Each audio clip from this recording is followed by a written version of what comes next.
in the heart of America, along the bustling banks of the Mississippi, was born a voice that would come to define the wit and soul of a nation.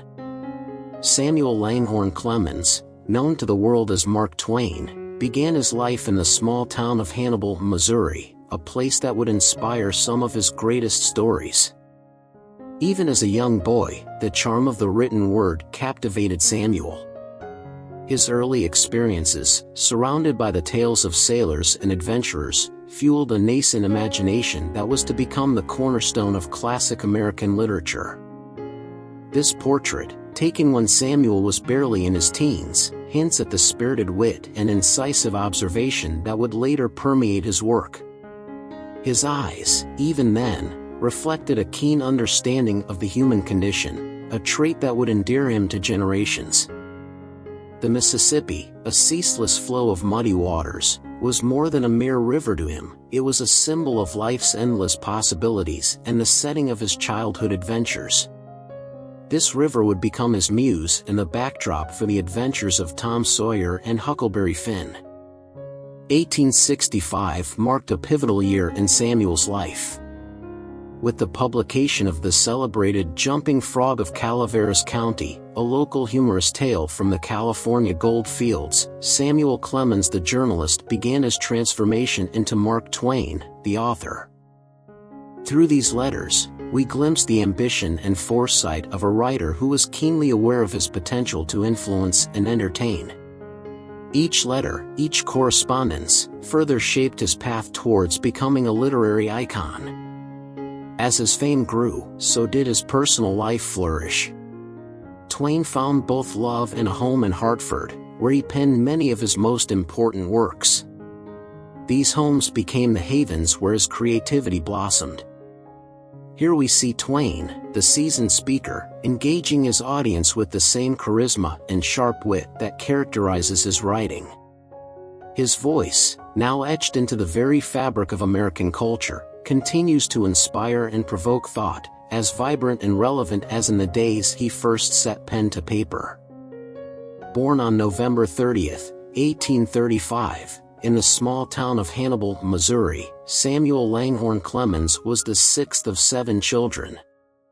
Nestled along the banks of the Mississippi, Hannibal was not just a home but a playground for the imagination of a young boy destined to become one of America's greatest storytellers. The Clemens household was a bustling hub of activity, where Sam's mother, Jane, filled the home with tales of humor and local folklore. These stories, steeped in the lore of the river towns, planted the seeds of creativity in young Samuel's fertile mind. The Mississippi itself was a character in Sam's childhood, a massive, flowing force of nature that fascinated him. The river was a constant source of adventure and mystery, providing endless fodder for the stories that young Clemens would one day weave into the fabric of American literature. Educationally, Samuel's early years were marked by sporadic schooling, supplemented by his own voracious reading. At the age of 12, following the death of his father, he left school to become a printer's apprentice, further broadening his exposure to the written word and sowing the early seeds of his literary career. The caves around Hannibal, vast and mysterious, were a wonderland for young Sam.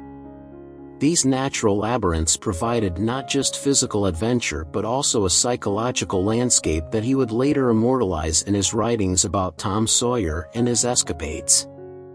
Even as a boy, Samuel began to record his observations of the world around him in sketches and writings.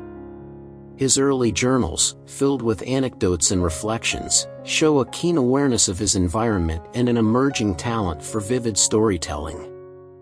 The characters in his later novels were not sprung from imagination alone but were deeply influenced by the real people Sam grew up with.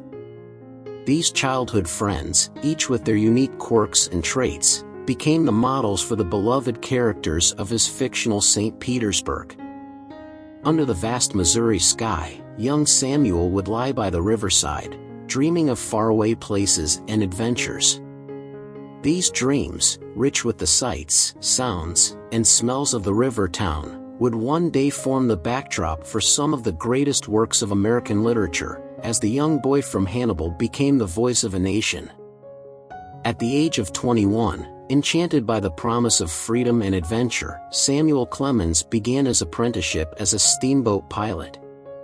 The Mississippi River, with its sprawling vistas and complex currents, was both his classroom and his muse. Navigating the Mississippi required precision and acute awareness. Samuel mastered the art of piloting, learning to read the river's many faces. This deep understanding of the river's complexities would later flow into the nuanced settings and plots of his novels. The steamboat era was a time of booming commerce and cultural exchange. Samuel encountered a tapestry of human life along the river, from wealthy merchants and rugged trappers to gamblers and escaped slaves. Each person he met, each story he heard added depth to his understanding of American life. In his logbook, Samuel recorded not just the details necessary for navigation but also his reflections on the scenes and characters he encountered. These notes, rich with vivid descriptions and sharp wit, were the early sketches of a writer forming his voice. The Mississippi taught Samuel lessons of impermanence and resilience. He witnessed the river's moods shift from calm to tempestuous, mirroring the human struggles he saw on its shores. These experiences cultivated a deep-seated respect for nature's power, a recurring theme in his later works. Places along the river, like St. Louis, Cairo, and New Orleans, became backdrops for his stories. Each location held stories of triumph and tragedy, laughter and sorrow. Twain's narratives would later resurrect these river towns, immortalizing them in American literature. During his years on the Mississippi, Samuel began to contribute sketches and reports to local newspapers, honing his craft. His vivid portrayals of daily life on the river marked the beginnings of his distinctive narrative style, blending humor with sharp social commentary. Though the Civil War would end Samuel's career as a pilot, the river never left him. It remained in his pen, a steady current beneath the tales of his most famous characters, Tom Sawyer and Huckleberry Finn. The Mississippi was more than a river, it was Twain's first muse, his gateway to the soul of America. In 1865, a short humorous story titled The Celebrated Jumping Frog of Calaveras County appeared in the Saturday Press. It was an instant success, catapulting the author, Samuel Clemens, into the national spotlight. This story marked the first significant use of his pen name, Mark Twain, a term from his steamboating days that meant safe water.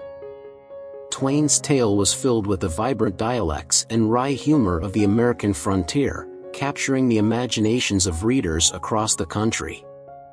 This story not only entertained but also offered a new, distinctly American voice in literature, one that spoke with the authenticity of the common folk. In his notebooks, Twain recorded the minutiae of everyday life, the absurdities, and the injustices, weaving them into his narratives. Each entry, each observation, contributed to the mosaic of characters and plots that would soon populate his novels and short stories. The reaction to Twain's Jumping Frog was overwhelmingly positive, with critics and readers alike praising his fresh approach and sharp wit. This reception confirmed Twain's potential and encouraged him to pursue a full-time career as a writer, forever leaving behind his previous professions. Buoyed by his literary success, Twain embarked on a series of lecture tours that would make him a household name. His charismatic presence and unparalleled timing turned each performance into an event, further solidifying his reputation as one of America's leading humorists. From the bustling cities of the Northeast to the remote towns of the West, Twain's journeys across America exposed him to a wealth of experiences and characters. These travels deeply influenced his writing, providing a panoramic view of American life and its myriad voices. Twain's wit and keen observations made him a favorite in literary circles and a frequent correspondent with other cultural figures. His letters reveal a man who was deeply engaged with the social and political issues of his time, using humor as his tool for critique. At his desk, Twain transformed the raw material of his American experiences into literary gold. With each stroke of his pen, Samuel Clemens, under the guise of Mark Twain, crafted stories that laughed and lamented, celebrated and critiqued the American experience. Mark Twain had not just found his voice, he had found his calling. In 1861, drawn by the allure of the gold rush, Samuel Clemens journeyed west to the Nevada Territory with his brother Orion. What awaited was not only the harsh realities of mining life but an environment ripe with stories, ready to be mined by Twain's observant eye and sharp wit. In the raucous streets of Virginia City, Clemens encountered a motley assortment of prospectors, speculators, and adventurers. Each character was more colorful than the last, providing fertile ground for the stories that Twain would later spin into the fabric of his unique narrative style. Though his efforts at mining brought little in the way of gold, Clemens struck a rich vein in the comical and often absurd tales of the miners and their endless quest for fortune. These experiences provided a backdrop against which Twain's humor and cynicism flourished. Amidst the dust and toil, Clemens wrote vividly to his family and friends about his adventures. These letters were sprinkled with the wit and insights that would soon become the hallmark of Mark Twain's literary style. In Virginia City, Samuel Clemens began to transition from miner to journalist, taking a position at the Territorial Enterprise. Here, his penchant for satire and keen observational skills found a new outlet, and Mark Twain the writer began to truly emerge. Twain's articles often oscillated between outright humor and biting social commentary.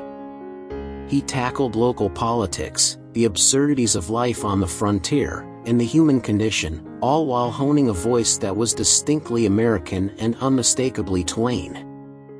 The cluttered desk where Twain wrote became the birthplace of a new literary approach.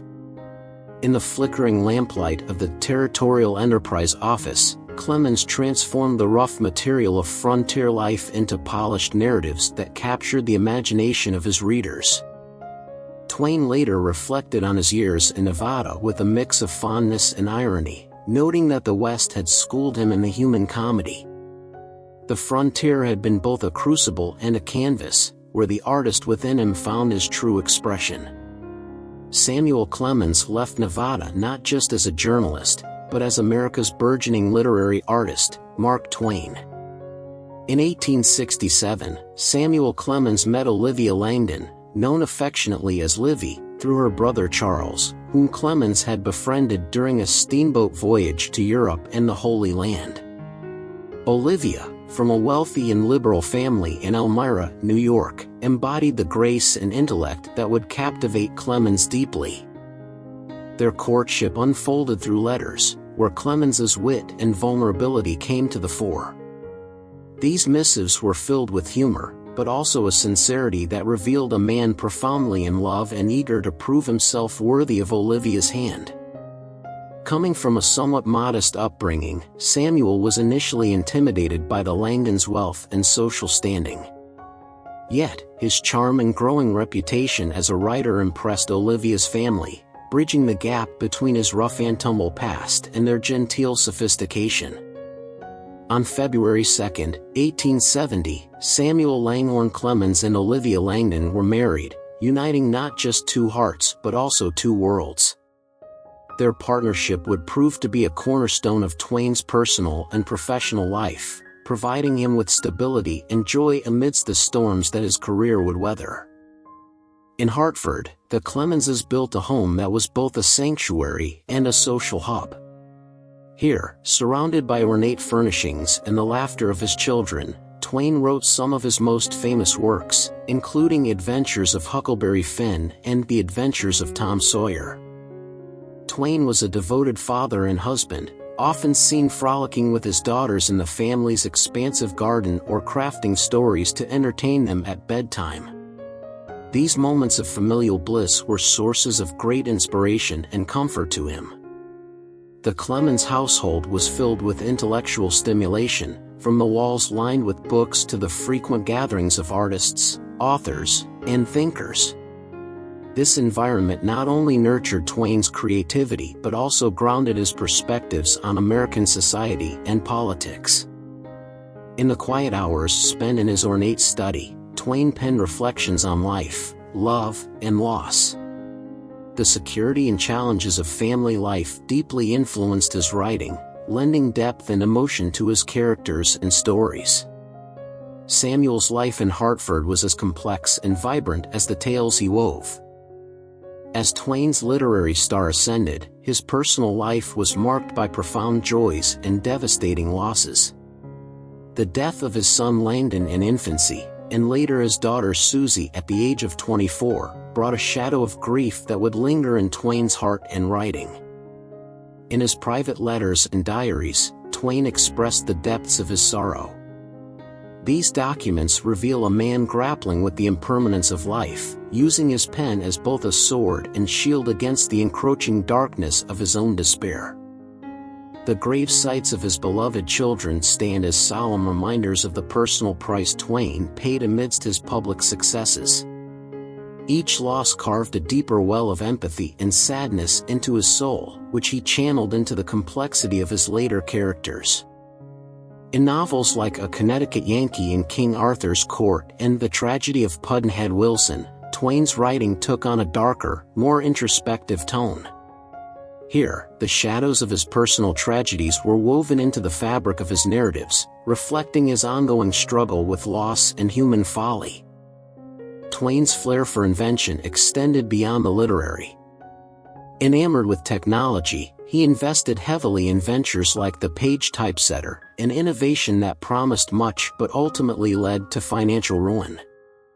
The weight of debt from failed investments forced Twain into bankruptcy. Despite his immense success as a writer, these financial burdens tested his resilience and compelled him to embark on worldwide lecture tours to recover his fortunes. With his signature wit and indefatigable spirit, Twain turned adversity into opportunity.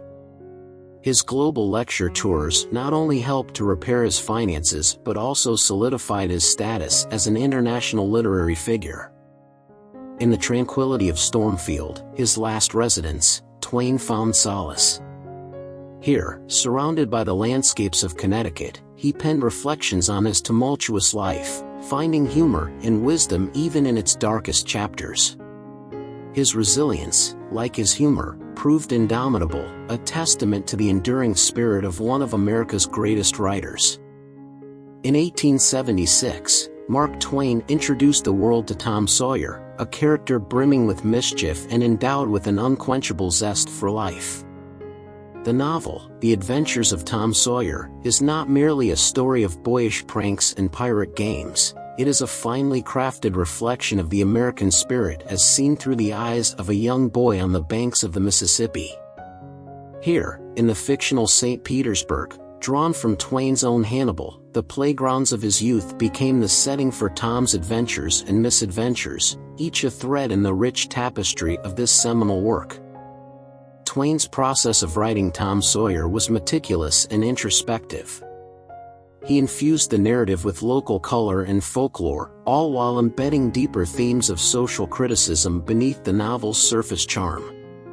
The episodes of Tom tricking his peers into whitewashing a fence, or the tense drama unfolding in the haunted house, serve not just to entertain but to question societal norms and the innocence of unchecked childhood. Beneath its surface of youthful adventure, Tom Sawyer also navigates the darker rivers of human nature. Twain did not shy away from depicting the realities of fear, guilt, and moral awakening.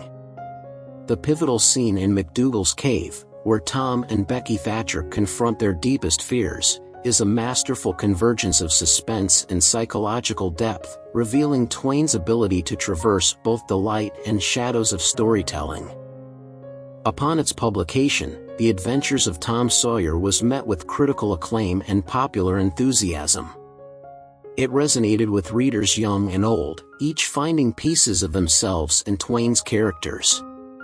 The novel's enduring appeal lies in its universal themes of freedom, growth, and the moral dilemmas faced by all as they navigate the murky waters of ethical decision-making. 9 years after Tom Sawyer, Twain embarked on a more ambitious journey with The Adventures of Huckleberry Finn. This novel, hailed as the cornerstone of American literature, digs deeper into the fabric of the nation, presenting a scathing critique of the entrenched social issues of race, morality, and identity. Huck Finn's raft journey down the Mississippi with Jim, an escaped slave, becomes a profound metaphor for the struggle against societal constraints and racial injustice. In Huckleberry Finn, Twain crafts a narrative that is as much about the making of a nation as it is about the making of a young boy. Huck's moral evolution, his grappling with the laws of the land versus the laws of his conscience, offers a piercing look into the moral dilemmas that continue to tug at the fabric of American society. The relationship between Huck and Jim, complex and groundbreaking, challenges the prejudices of their time and provokes a re-examination of the values that shaped America. The Adventures of Huckleberry Finn has stirred controversy and admiration since its publication, making it a focal point for debates on race, literature, and education in America. Scholars and critics have parsed its pages, drawing connections between Twain's narrative techniques and his biting critique of antebellum society. The novel's unflinching honesty and use of dialect were revolutionary at the time, creating a narrative voice that brought the American vernacular to life. Today, Huckleberry Finn remains a staple in classrooms across the United States, cherished for its profound influence on American literature and its continued relevance to modern discussions on race, identity, and social justice. As America continues to confront its historical legacies, Twain's work serves as both a mirror and a challenge, a call to confront our past as we navigate the currents of our future. In the late 1860s, Mark Twain set out on a grand tour that would take him across Europe and the Middle East. Originally intended as a series of lectures, his journey quickly transformed into an epic adventure that would enrich his view of the world and deeply influence his writing. Twain's observations during these travels would later crystallize into the witty and incisive social commentary found in The Innocents Abroad. Everywhere he went, Twain was met with enthusiasm and curiosity. His lectures offered more than just entertainment, they provided sharp insights into American society through the lens of his humorous observations abroad. These events not only bolstered his fame but also cemented his reputation as a keen observer of both the peculiarities and the universals of human nature. Twain's charm and wit opened doors to high society and intellectual circles everywhere he traveled. He dined with kings, debated with politicians, and swapped stories with other literary giants. These interactions enriched his understanding of the world, broadening his perspectives and deepening the complexity of his literary characters. Twain's travel notebooks are a treasure trove of insights and anecdotes, capturing everything from the sublime to the ridiculous. His sharp eye missed nothing, from the architectural grandeur of the Old World to the idiosyncrasies of its people. These notes would later become the backbone of several of his travel narratives, which were as critical as they were comical. Mark Twain's appeal transcended class and culture. His audience included not only the literati and the elite but also the common folk, whose lives and stories he valued equally. His ability to connect with people from all walks of life gave him a unique vantage point from which to observe and critique the social fabric of the countries he visited. In his correspondence, Twain often reflected on the contrasts between the opulence of the royals and the struggles of the ordinary people he met.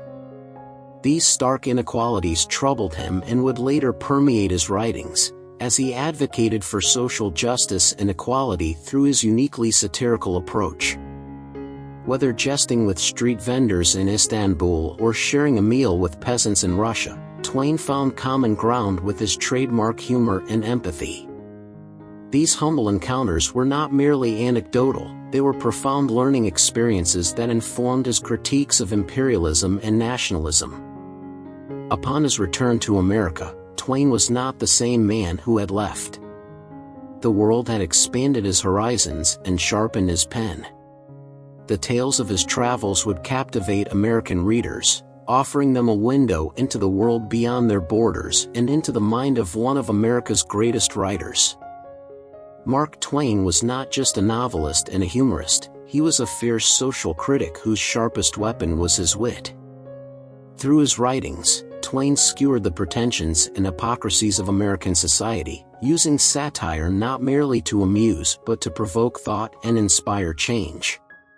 His works often mirrored the complexities and contradictions of America, capturing both its burgeoning spirit and its profound inequities. In essays like The Lowest Animal and novels such as Pudd'nhead Wilson, Twain dissected the moral shortcomings of society with precision and scorn. His critique of racism, in particular, revealed a depth of empathy and anger at the injustice prevalent in post-Reconstruction America. Twain's use of irony and satire served as a powerful critique of the systemic racism that marred the American conscience. Twain's outspoken views often attracted public acclaim and scrutiny.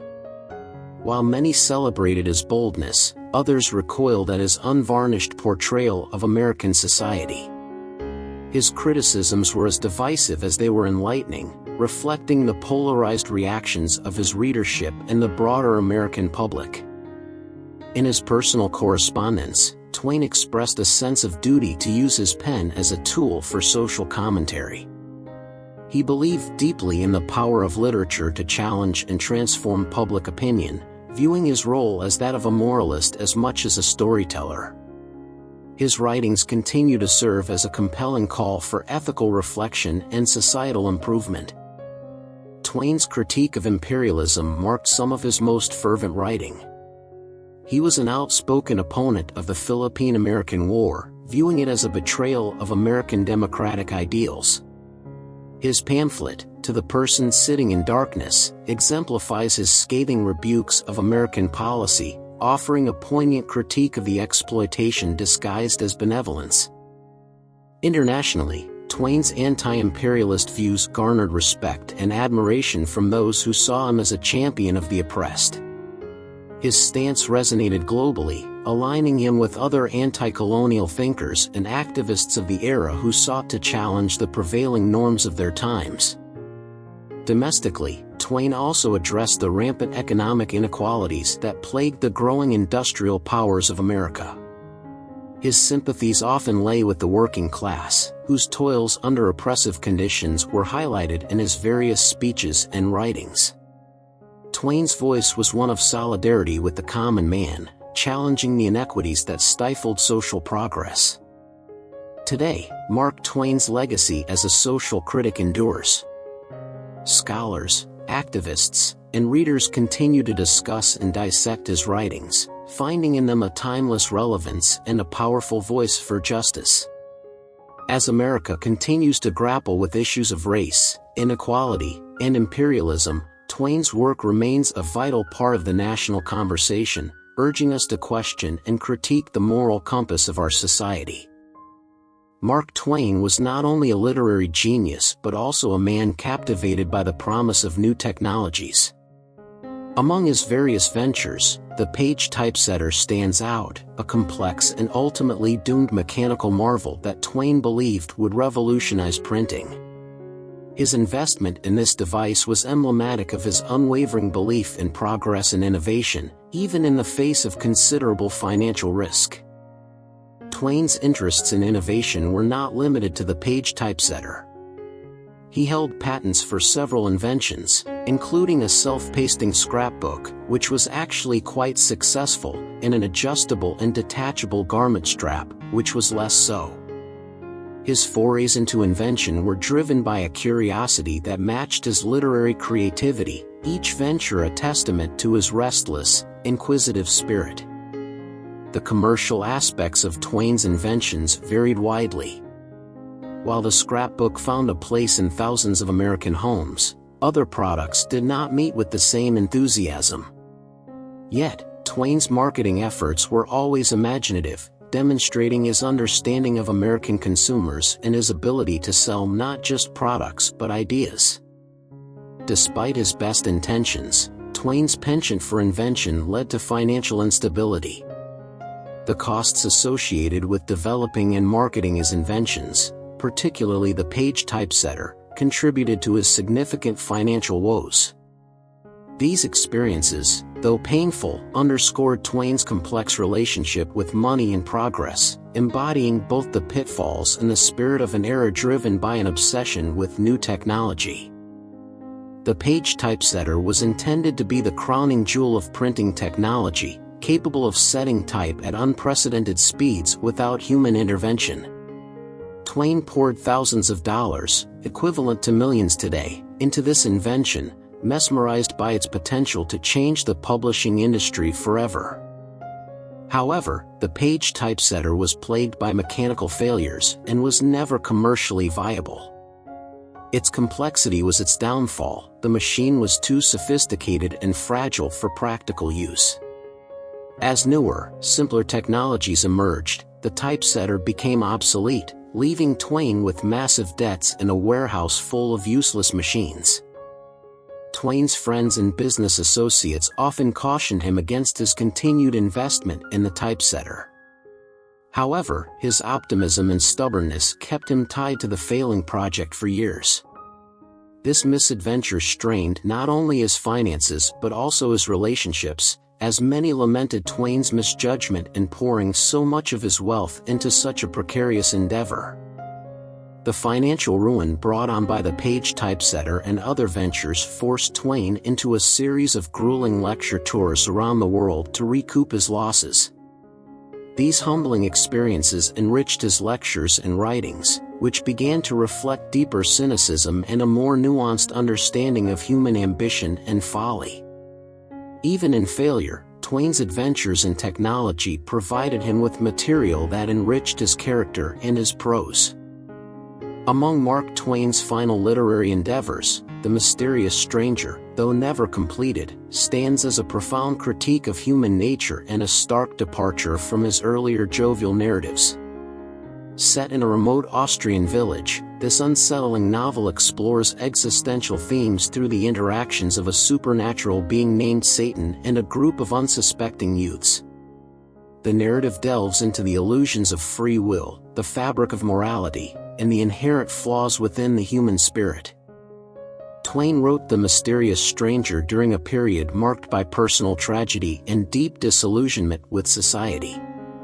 The manuscript reveals his wrestling with questions of morality and destiny, portraying Satan not as a malevolent force but as a philosophical provocateur who challenges the boys, and through them, the readers, to rethink their understanding of morality and the divine. Critics and scholars have long debated the implications of Twain's unfinished The Mysterious Stranger, pondering what its bleak worldview reveals about the author's late-life perspectives. The narrative's stark, sometimes nihilistic themes contrast sharply with the optimistic tones of Twain's earlier works, offering a window into his evolving thoughts on human nature and the universe's apparent indifference. Today, The Mysterious Stranger continues to fascinate and challenge. Its enduring appeal lies in its ability to provoke deep philosophical inquiry, much like it did when Twain first penned it. Contemporary adaptations in film and theater explore its rich symbolism and existential questions, underscoring Twain's lasting impact on not just American literature but also on our collective confrontation with the metaphysical dilemmas of existence. Another of Twain's penetrating late works, The Man That Corrupted Hadleyburg, serves as a scathing rebuke of virtue untested by vice. Set in a town reputed for its unassailable honesty, the story unfolds with a stranger's plot that exposes the townspeople's hidden corruptibility, weaving a darkly comic narrative that questions the very foundation of moral integrity. When first published, The Man That Corrupted Hadleyburg was hailed as a masterpiece of irony and moral scrutiny. Its reception reflected Twain's uncanny ability to distill complex social critiques into engaging narratives that captivated and often discomfort his audience. The story's biting humor and incisive commentary on hypocrisy resonated deeply in an America grappling with its own moral dilemmas. The Man That Corrupted Hadleyburg is widely regarded as one of Twain's most sophisticated critiques of American culture, dissected by scholars for its intricate irony and the cynicism that underscores its plot. The story is a staple in studies of Twain's work, often cited as a prime example of his skill in using satire to expose the flaws of human nature and societal values. In the twilight of his career, Mark Twain used his pen to explore the darker corridors of the American soul, crafting stories that continue to challenge our perceptions of virtue and vice. The Man That Corrupted Hadleyburg is not just a testament to Twain's mastery of satire but a mirror held up to the complexities of human morality, reflecting a timeless dialogue that remains as relevant today as it was over a century ago. Mark Twain, known for his sharp wit and towering public persona, was equally devoted to his role within the family.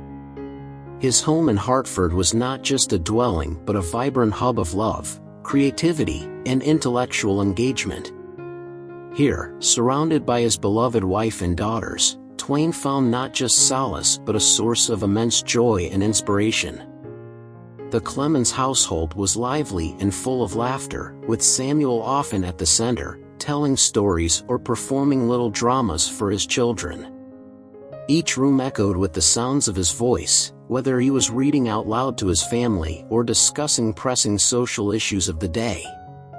His daughter's upbringing was steeped in literature and philosophy, shaped significantly by their father's perspectives and his circle of intellectual friends. Twain's study was a sanctuary of thought and creativity. Here, amidst his books and papers, he penned the works that would captivate the world. The walls, lined with pictures of his family, served as a constant reminder of his priorities and the personal joys that fueled his creativity. His writing was not merely an occupation but a reflection of his life, imbued with the experiences and emotions of a deeply familial man.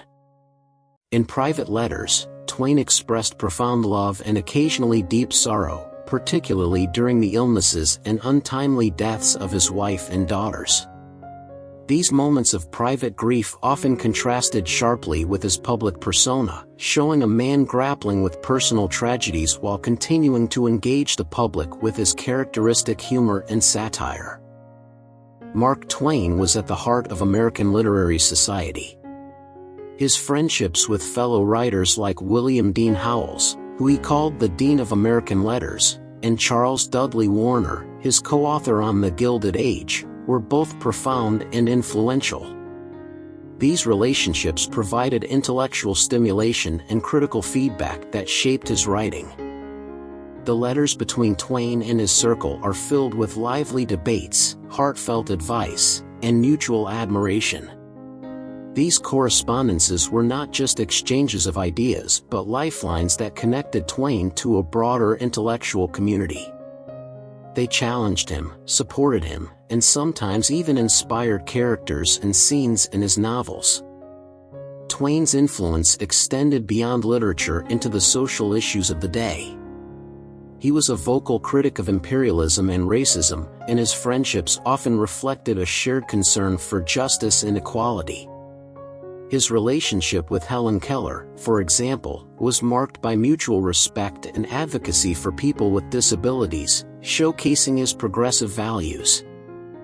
As Twain faced financial difficulties and personal losses in his later years, his friendships were tested but largely endured.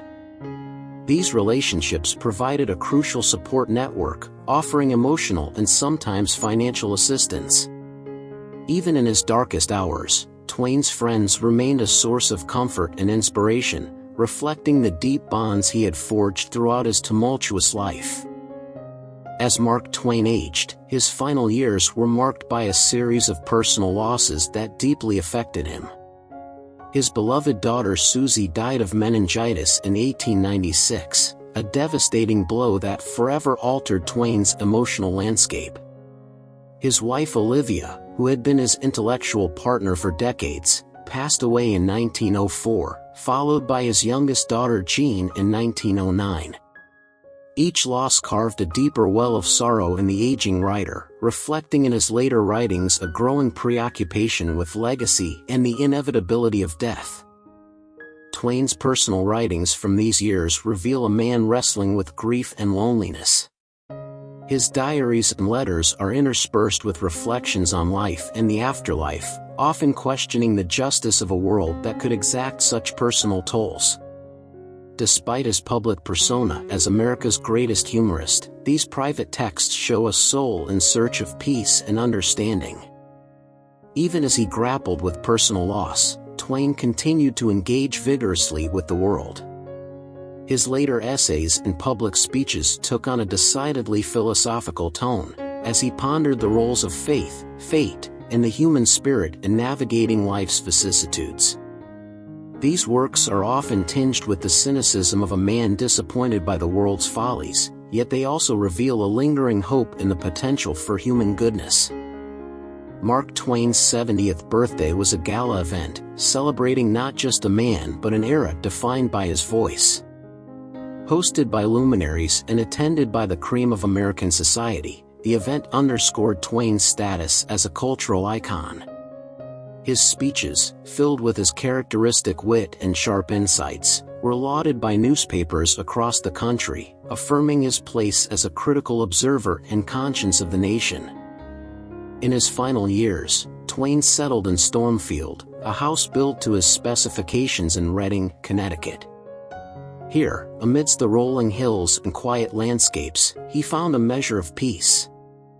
Stormfield became a retreat where Twain entertained friends and family, continued to write, and reflected on his tumultuous yet extraordinary life.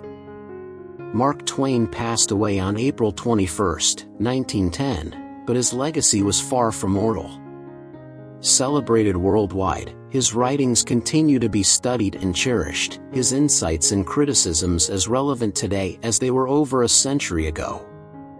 Twain's ability to capture the complexities of American life, with all its humor and tragedy, makes him not just a literary figure but a timeless oracle of the human condition. Today, Mark Twain is remembered not only for his contributions to American literature but for his enduring impact on the way we see ourselves and our society.